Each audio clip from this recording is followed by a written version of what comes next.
Welcome to Born to be Scaled, the show about building businesses that are designed to grow. I'm John Friedman, together with my co-host Sam Morehouse, and supported by Barry Cranford and his team. We speak with founders, builders, and investors about what it really takes to scale a company. Sam and I started our careers together on the grad program at Morgan Stanley, and after 20 years in finance technology, now both run our own businesses.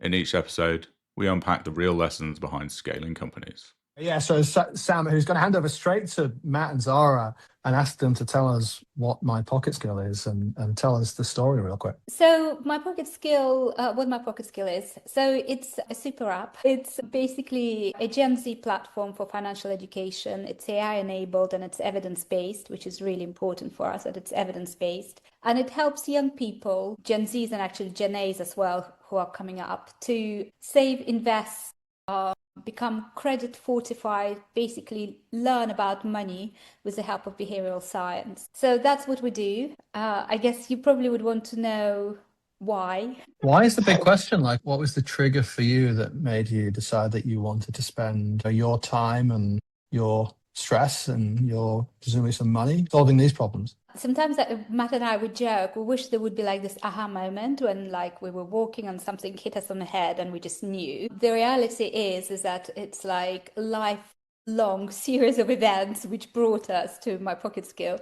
So I think all of us at some stage realize the importance of financial education, savviness, knowledge, whatever you call it. So for me, I think it was when I was working in banking, I was an investment analyst, I was advising investors about what to do and what to invest. And I suddenly realized myself how sort of shaped my perception of what I should do with finance was by what sort of happened to me through my upbringing, through my kind of cultural past, and how psychological that relationship is. So to give you an example, I would be advising people on like what to invest in, etc. You know, debt has a role to play in financial markets. But me personally, I had a complete aversion to debt to a point that mortgages, you know, at the time when interest rates are near zero, it's kind of a really good decision, and it has a place in your stack of various things which you're going to do. So anyway, so that was my kind of initial realization, like, hold on a second, like I know this is right, but I don't want anything to do with signing papers, with taking on any kind of debt. And then later on, MyPocketSkill was born out of youth policy think tanks. So we worked with various governments in the UK, various departments, and also with actually Europe. And we were doing a lot of work around benchmarking youth policy. So as we were doing that, we specifically zoomed into financial education and policies around that. And we actually wrote a piece for a government entity called Money and Pension Services. So we wrote for them what makes children and young people financially capable. And through that, did a lot of research and a lot of sieving. We're parents ourselves as well, parents to teenagers, and we kind of realized, goodness, this is such a massive problem, which is not changing, it's not shifting. And there are actually solutions to that through this evidence, which we can see what works. That's why the platform is evidence-based, because we kind of took all those things which we saw would work or were working elsewhere and brought it together to try and make a difference. I see Matt nodding along there. Well, maybe. I mean, everyone has like a first job story, the very first thing that they did to earn money, and it stays with you forever. Some good stories, some not so good. So me, when I was a very little kid, I would sell my parents' excess fruit to the local greengrocer. When I was a teenager, I'd play piano in a little wine bar. So there's lots of things that you do as a young person to earn money. But I think what Zara and I observed was that those opportunities were coming harder and harder to come by. And we wanted to change that, because obviously there is this direct link between those early habits with money and then your future financial foundation. So the way that you work with money in life. And then, obviously having an evidence layer in terms of like actually what does work is useful to build on top of that. I'm really interested in the evidence side of it, because it's very easy to put a personal lens on this, like Zara avoiding debt. With me, I got a credit card with rewards when I was probably still at uni, and have never paid a credit card fee and managed to get all of these rewards over 20 years. It's like very different attitudes to debt. and neither of us really being right or wrong or disadvantaging ourselves or getting a meaningful advantage. What does evidence-based mean if you're 15, 16 years old and logging into this?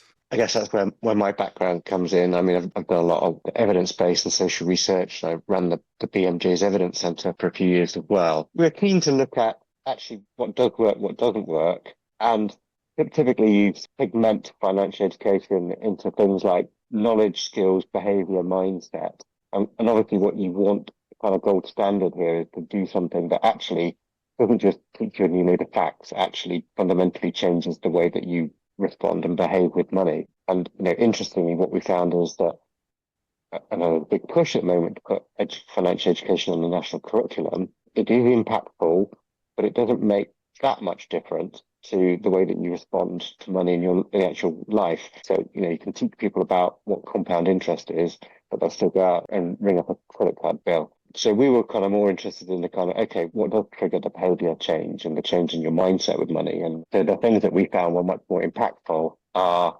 experiential learning. And it's a bit like kind of your fitness apps where you start to do something, you do a little more each week and slowly you get fitter. And it's the same with money. It's like kind of you get into like little savings habits, or you have a little bit of financial education, a meaningful point in your life, and it slowly has that compounding effect to your education, to your capabilities. So we wanted to do something that was experiential learning, which is why we use earning as a hook within MyPocketSkill, and it was also delivered at a teachable moment. So we think about financial education on the back of, say, just earning your first £100 on our platform. And that's a really good time to think about, okay, have you set a savings goal yet? Do you know what a junior ISA is, for instance? So those are meaningful points because you just earned some money. So it's not in the abstract. So those are the things that we found was super important in terms of how you layer on financial education and how you make it work. Sorry, I was just going ahead, to Sarah. add that how nuanced it is. So, for example, earning money is very different from being given money, pocket money, but also how much it is also matters. It's like if it is too little, it becomes discouraging. If it's too much, then you don't have the value of money. So, I have a really funny anecdote which I tell about my son, who's now 18, but at that stage when he started earning through the platform by playing chess or teaching people to play chess. And he was about 15 or something, and I would ask him how it goes, etc. And he was like, yeah, all good. And I can see that he's like super polite, he gets on, because I had admin rights, so I could see that. And then I've asked him again, and he said something like, Mum, it takes so long to earn 100 quid. And it was so funny because I knew exactly why he said 100 quid, because he would go and spend that, like his birthday money and things like that, on football shirts. And by doing this stuff, it was like, okay, this is like insane how hard you have to work to, yes, it's nuances like that. And it doesn't get any better as you get older. Neil's put his hand up, so we'll hear from the audience. Yeah, thanks, Sam. Zara, I don't understand what your product does. I'm sorry. I'm being particularly dumb. Let me explain what the product does. So it's an integrated journey which sits between three things. Earning, so you start the journey because you typically as a young person would say, okay, I'd quite like to earn some money. Where do I go to? I can walk on a high street and use my CV or whatever, or I can go to MyPocketSkill and I start earning money through a side hustle way. But then what happens is that that's your initial prime kind of thing which you do. But then you are asked to do certain things like, could you please put the savings goal? Could you please add an e-wallet? And then as you earn, you get inflow financial education delivered, as Matt said, at teachable moment.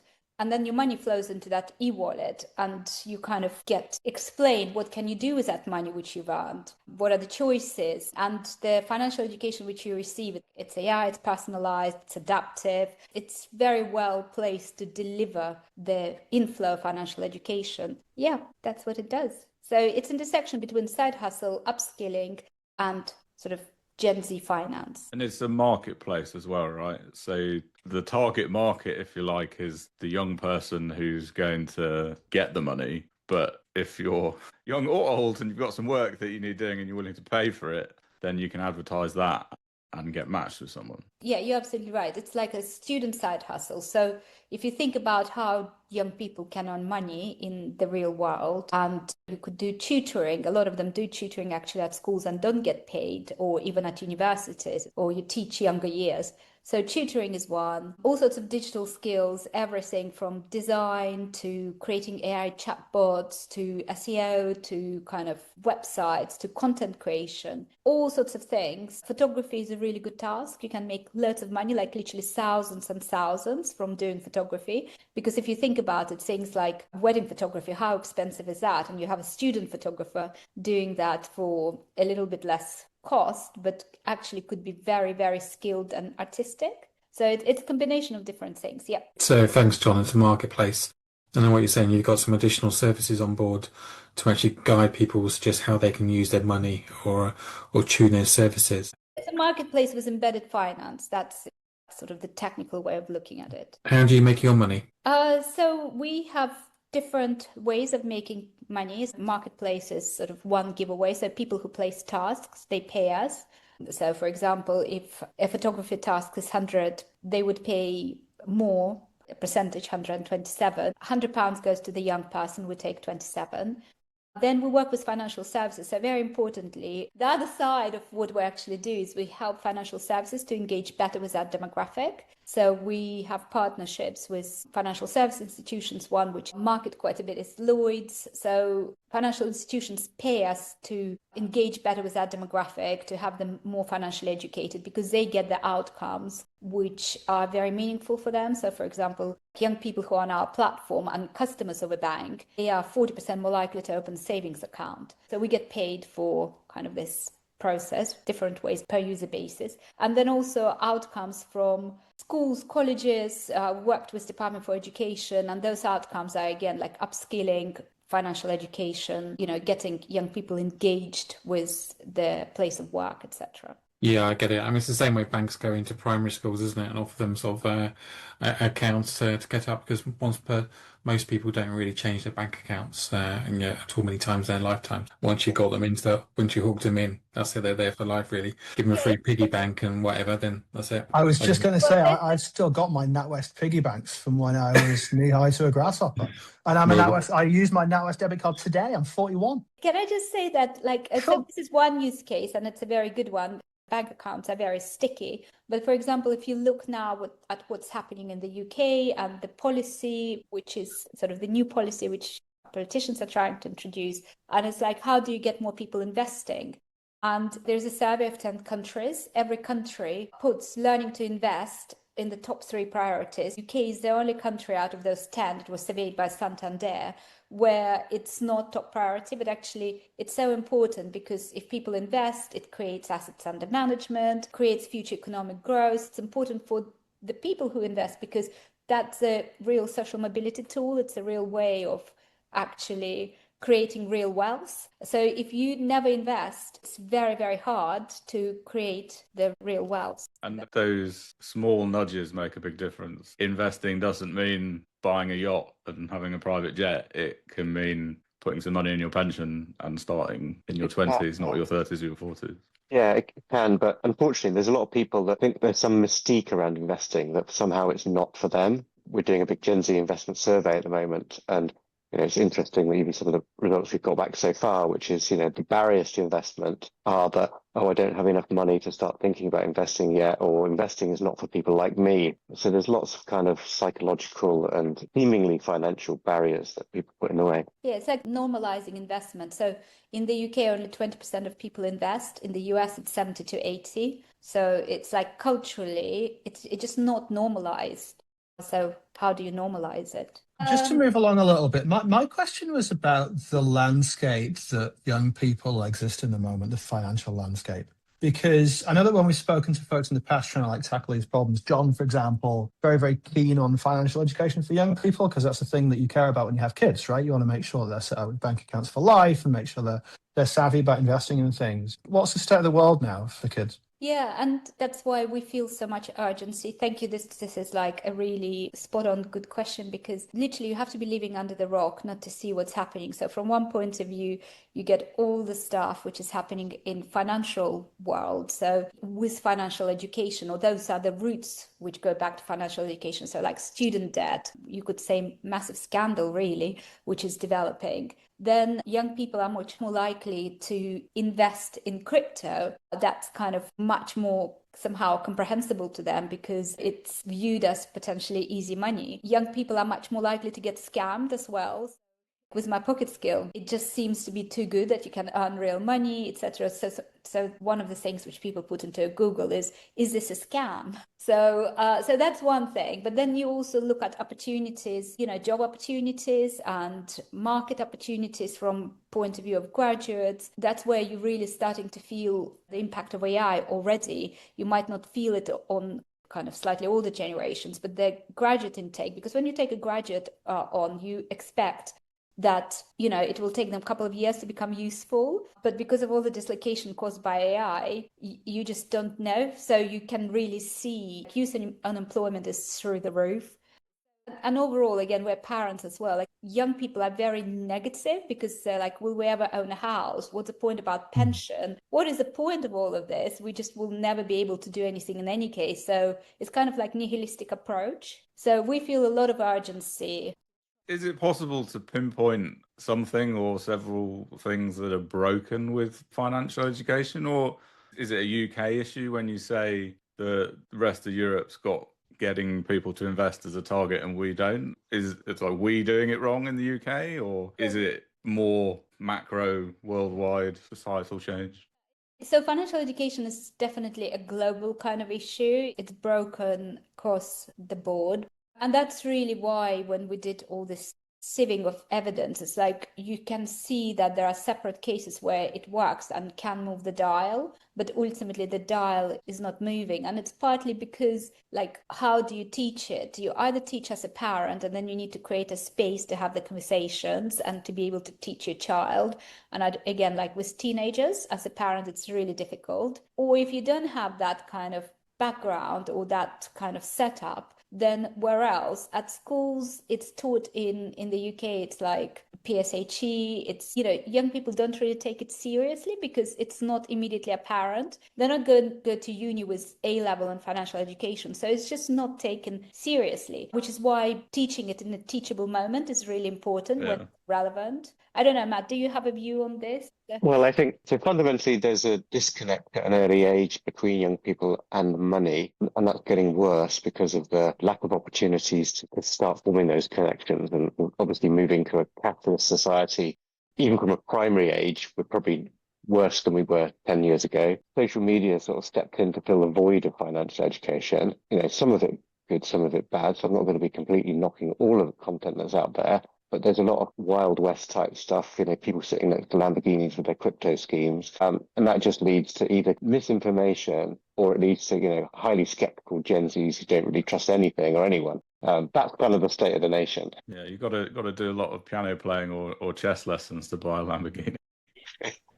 But also it's complicated, so another thing, it's like people don't invest, people don't save, people don't do certain things because it's complicated. What do you do? And also, again, like, what is a catalyst to you actually doing something? So people just don't take control of their financial future. Well, if you have a journey where you're just encouraged to start doing it small and investing in, vanilla things like ISAs, LISAs, things which are you just put money and you forget. The same certain things about credit, to build a credit early, and buy now, pay later doesn't help at all. But it's like register to vote, put the phone on your name, actually do start a credit card at the age of 18, but understand that you have to pay it off and you need to put something in place, automate it, which would take care of that. So it's like, it requires a lot of effort to actually do it. So you need to try and reduce that friction. Maybe touch a little bit on Neil's confusion. Well, there's so much in terms of education and what you can do with money versus an app and like a product So how do you balance those where in one sense you're very narrow, it's that marketplace for people who've got some work and young people who want to get paid for it, versus trying to teach everything and anything about finance to get better outcomes over 10, 20, 30 years? So Matt, a sort of product hat, maybe can talk a little bit about our Pocket AI, which is our new product. So the journey is actually very holistic. You come, you join, you select your skills, we start matching you with opportunities. As soon as money starts flowing in, it comes with financial education. And I guess the question is, what do you educate on? So certain things are very intuitive. If you earned money, what you're going to do with that money? What's your savings goal? How much you're going to put towards that? What about long-term savings goals? How we can automate it, right? But also we have this inflow financial education tool, which actually is an API, which actually can sit on top of third parties as well. So financial services institutions. So what we're also trying to do is part of our personalization. And I think no young person signs up to a platform because they want financial education. It's just not going to happen. Yes, they'll sign up because they want to earn money. And that gives us the opportunity to weave in the upskilling and financial education, which we do. But the personalization and the way that we can adapt that is very much based on our background in behavioral psychology as well. We do a lot of that in terms of looking at different types, we call it like money moods. So it's all to do with the kind of way that you are with money, your spending and saving habits. And we can use the kind of where you are in your life stage. So whether you're a student, for instance, at university, or you're younger still at school, or the type of money, kind of core money characteristics, use that together, and then we can serve up something that's hopefully useful and relevant to you as an individual. So for instance, if I'm a student and I've just started at university for the first time, we're going to be creating new opportunities to earn money. So there'll be things that we source from our network partners. For instance, if we've got creative or digital skills you can do, we'll get you earning money doing website design or whatever. And then we use in adaptive and personalized financial education. And for that student, it might be, okay, you're at uni for the first time. Do you need a 101 on putting together a personal budget? It's beginning to make all of that relevant up into that earning experience. For us, so when Zara says it's a holistic experience, it's about making sure that what we're doing really adapt what that particular young person wants. We have 250,000 users on the platform. So what we really have is like distribution and engagement. So because young people are engaged, they want to earn money, that it's a real hook. It's happening that they're committed to doing that. When a person is engaged and you have a distribution, then bringing this sort of stuff is much easier than if you're passively, it's a much more active way. So I think that's an important kind of, because people say, what's your mode?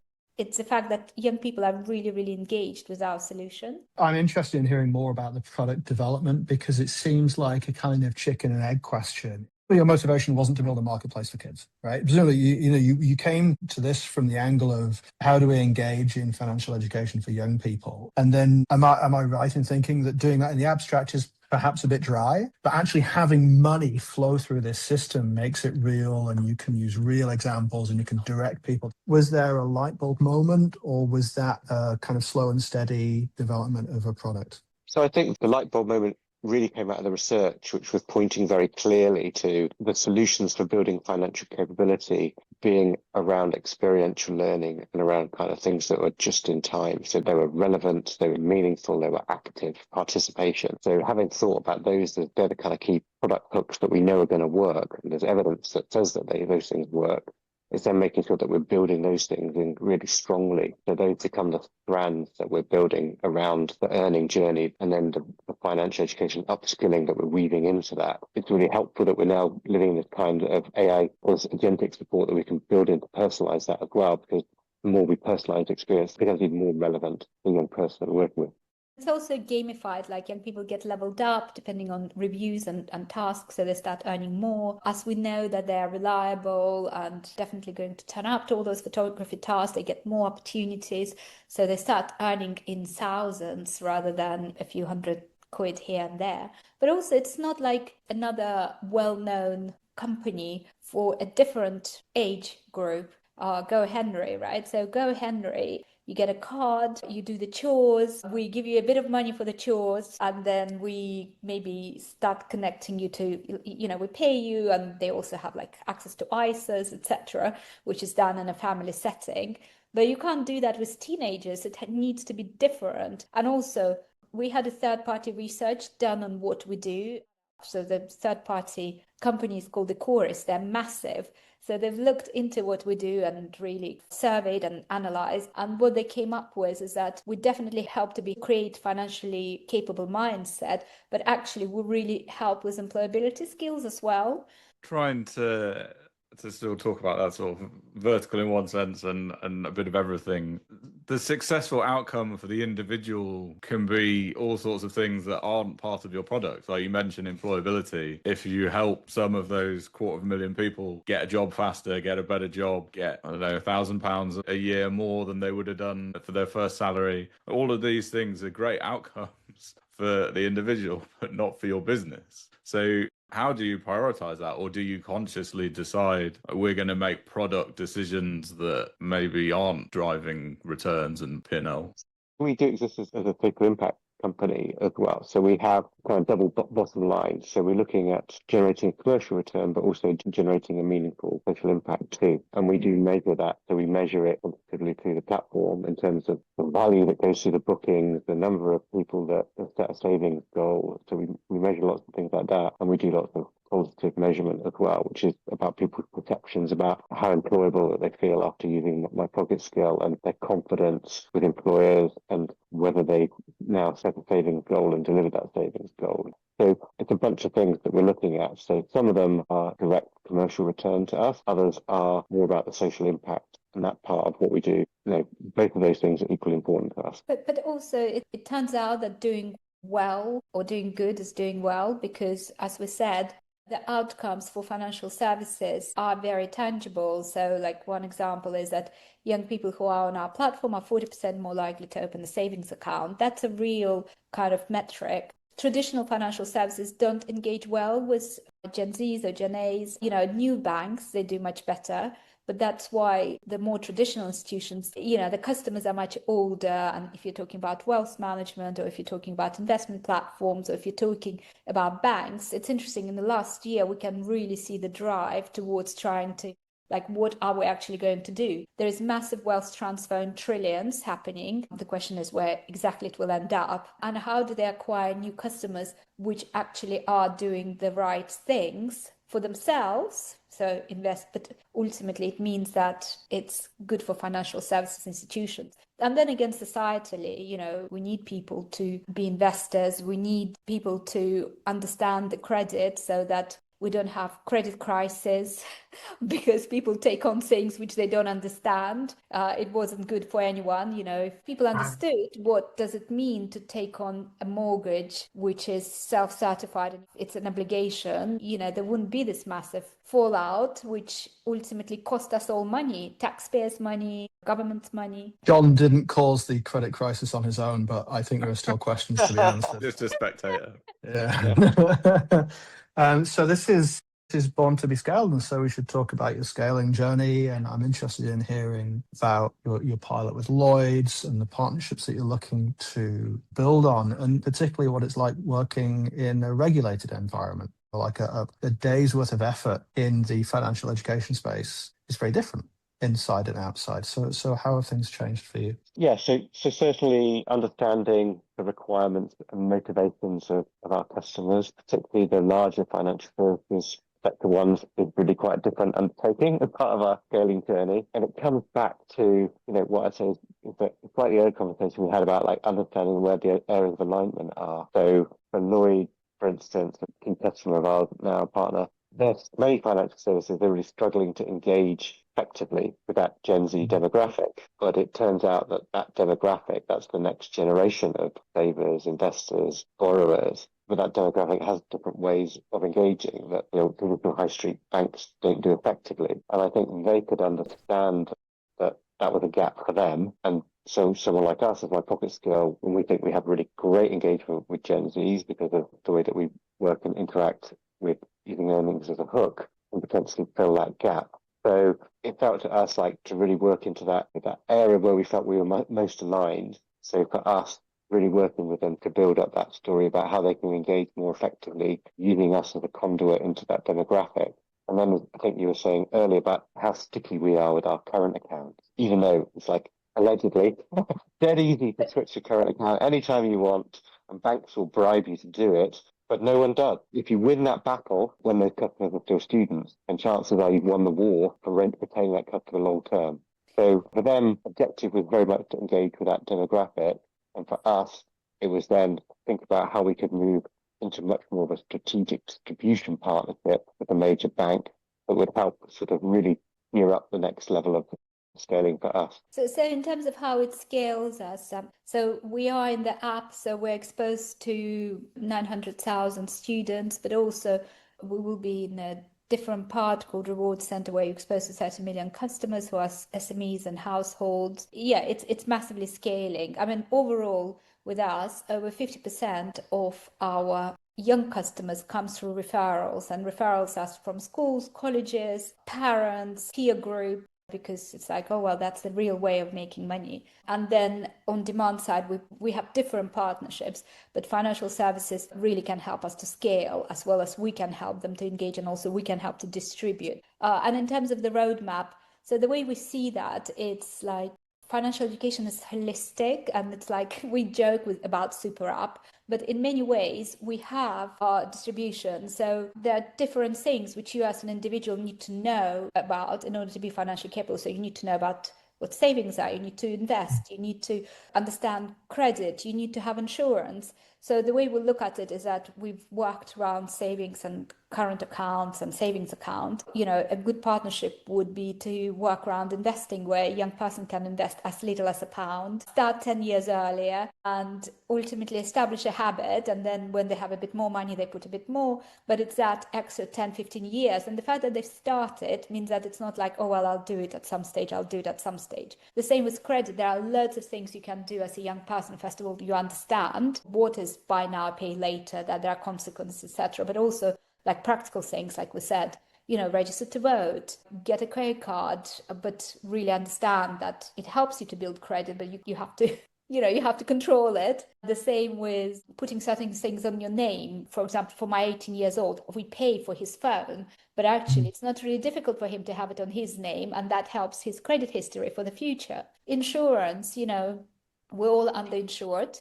But also insurance is really expensive for that demographic, like if you're talking about motor insurance, etc. So again, how can we lower the risk, explain things, make them financially savvy, and kind of help to build the behavior which insurers like. So it's looking at all those different pillars of what it means holistically to be financially capable.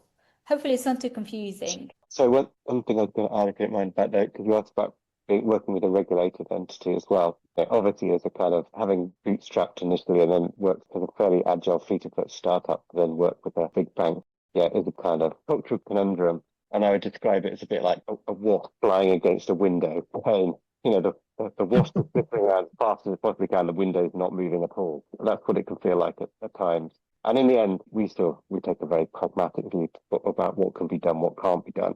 So for instance, at this point, we haven't gone for a lot of very deep data integration in terms of how we work with financial services, because it would just take too long to mount all the different kind of regulatory hurdles that they would put in front of us. And have you asked yourself if the juice is worth the squeeze? You know, has working with this massive organization, which has brought you a much wider user base and many more eyeballs, but has slowed down your product development, how do you balance those things? So I'm not sure, in a sense of like, yes, there are some product deviations which are specific for different partnerships. And I think anyone who works with big partners would have to have a degree of product deviation, if that makes sense, to adjust to whatever that partnership is. But like, I think we're mission aligned, you know, we want the same, and that same is actually quite good. It's commercial for them, and it's good for us, and it's commercial for us. So it's definitely worth it. I think there's a whole different question about UK startup ecosystem, capital. Where would we be if we were in the US, and like how would the funding fall? A whole set of different problems if you're in the US. But scaling through partnerships is definitely the right way for our business model. And how do you measure something like return on investment when at an individual level the payoff is measured over years? If I'm on my pocket skill and I'm 15, it's great for me and for you with the social impact side if you come out age 21 with a better career and whatever, but that's 6 years. Yeah, we're talking about financial return, right? Well, I assume so. As in, if you forget the social side and you just say, I'm running a startup and I want some investors to back us, then it's all about financial return on investment. Yeah, so what we're building is pretty unique. It's very scalable because we're talking about Gen Z demographic, Gen A demographic, and because we have different revenue streams, and ultimately there are all sorts of things like network effects, but also the more we build those partnerships are paid partnerships. As any organization will forecast a certain level of revenues certain level of revenue growth. And as I said, young people on average earn £500, but if you take away the younger years, 13 to 16, we're actually starting to easily get into thousands and thousands. It's a big market.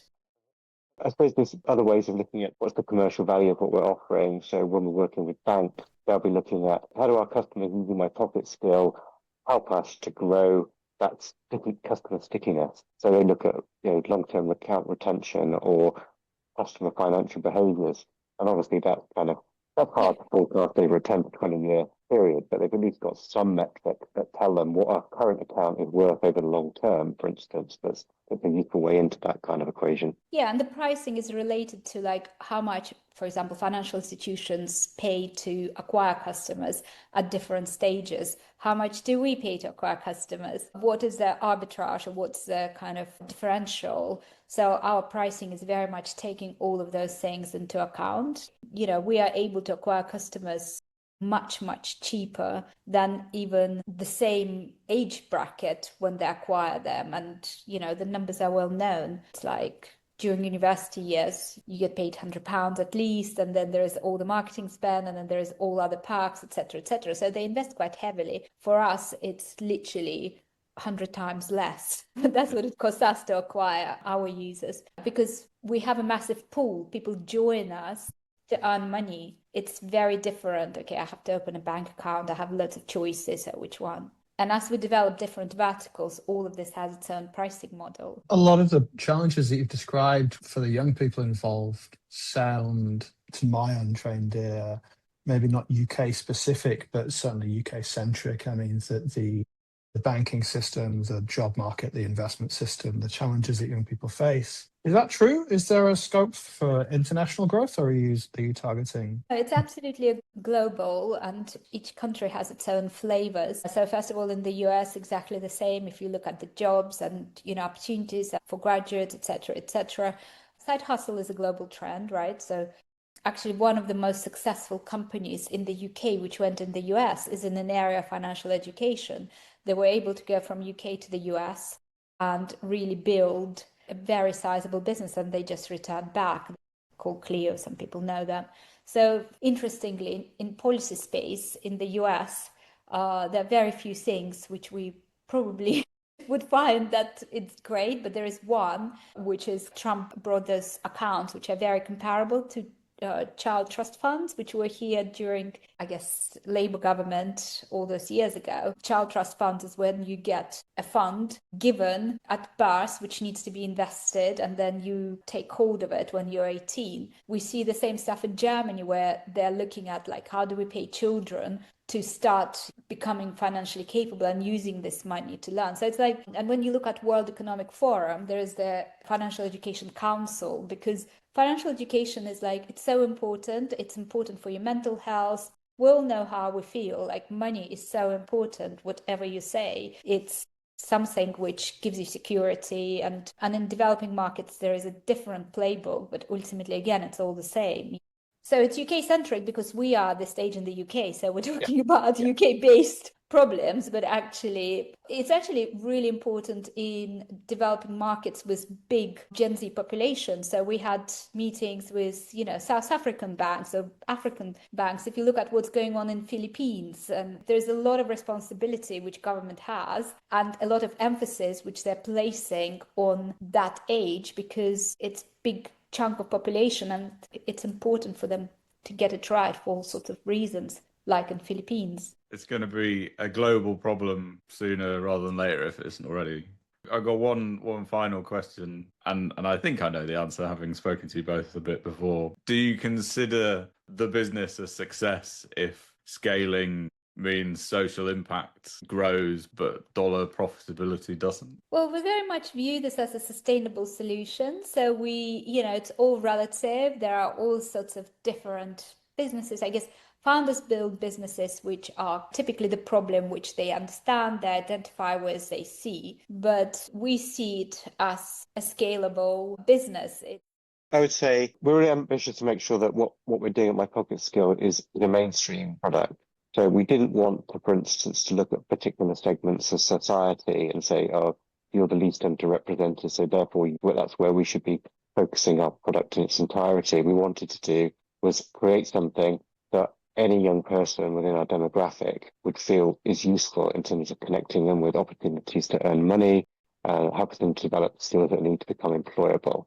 So that essentially becomes the driver for our scaling motivation because, okay, we want 13 million young people in the UK have access to MyPocketSkill, 10x that for initial worldwide growth.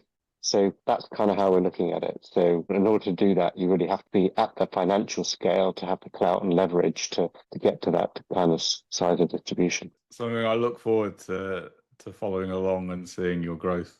I mean, 13 million kids is going to be awesome.